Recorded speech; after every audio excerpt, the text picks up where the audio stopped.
இப்போது புதிய அறிமுகம் ஆச்சி ஹோட்டல் சாம்பார் 50 கிராம் ரூபாய் 20 மட்டுமே.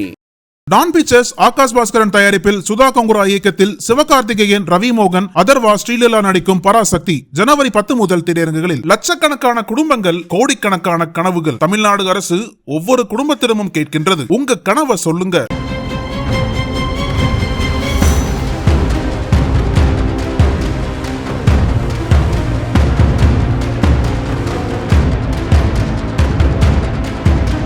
மதுரை மேலப்பெருமாள் மேஸ்திரி வீதியில் உள்ள LIC கிளை அலுவலகத்தில் கடந்த டிசம்பர் 17ஆம் தேதி இரவு 8:15 மணியளவில் தீ விபத்து ஏற்பட்டது. இதில் முதுநிலை கிளை மேலாளர் 55 வயதான கல்யாணி நம்பி உடல் கருகி உயிரிழந்தார். தீ காயங்களுடன் மீட்கப்பட்ட உதவி நிர்வாக அதிகாரி ராம் தனியார் மருத்துவமனையில் சிகிச்சை பெற்று வந்தார்.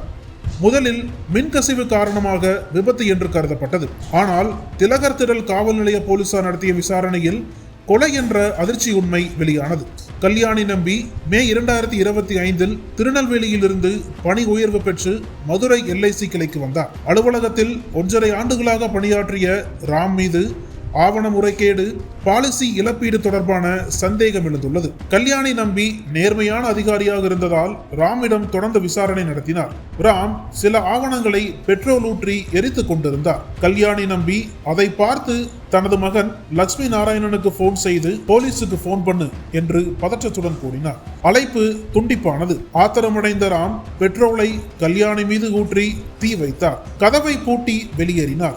ராமின் காலிலும் பெட்ரோல் பட்டு தீக்காயம் ஏற்பட்டது. பொதுமக்கள் அவரை மீட்டு ஆம்புலன்ஸில் அனுப்பினர். கல்யாணி நம்பியை பற்றி தகவல் சொல்லவில்லை. கல்யாணி நம்பியின் மகன் லட்சுமி நாராயணன் சந்தேகமடைந்து திலகர் திடல் காவல் நிலையத்தில் புகார் அளித்தார். CCTV காட்சிகளை ஆய்வு செய்த போலீசார் ராம் மீது சந்தேகம் கொண்டனர். ராமிடம் விசாரணை நடத்திய போது அவர் கொலையை ஒப்புக்கொண்டார். தீ விபத்து வழக்கு கொலை வழக்காக மாற்றப்பட்டது. ராம் தற்போது மதுரை அரசு ராஜாஜி மருத்துவமனையில் சிகிச்சையில் உள்ளார். மேஜிஸ்ட்ரேட் நேரில் சென்று விசாரணை நடத்த உள்ளார். கல்யாணி நம்பி குடும்பத்துடன் பொன்மேனி பகுதி வஜ்ரா அடுக்குமாடி குடியிருப்பில் வசித்து வந்தார். இச்சம்பவம் LIC அலுவலகத்தில் முறைகேடு நடந்துள்ளதா என்பதை விசாரிக்க வேண்டும் என்ற கோரிக்கையை எழுப்பியுள்ளது.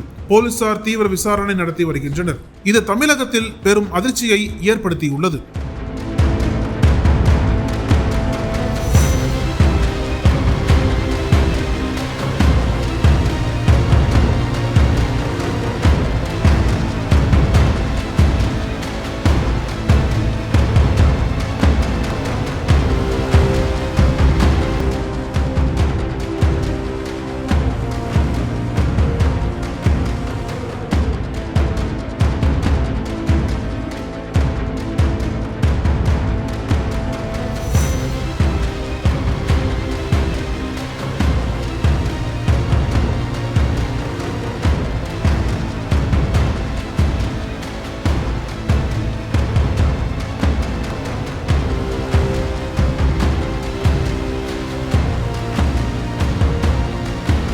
நக்கீரன் பதிப்பகத்தின் சிறப்பு வெளியீடுகள்.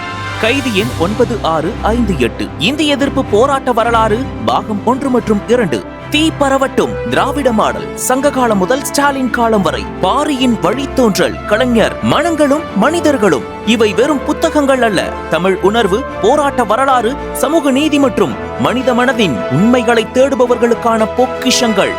இன்றே படியுங்கள், வரலாற்றை உணருங்கள், எதிர்காலத்தை வடிவமையுங்கள். அனல் பறக்கும் செய்திகளை அப்டேட் செய்து கொள்ள நக்கீரன் களத்தை இப்பவே சப்ஸ்கிரைப் பண்ணுங்க.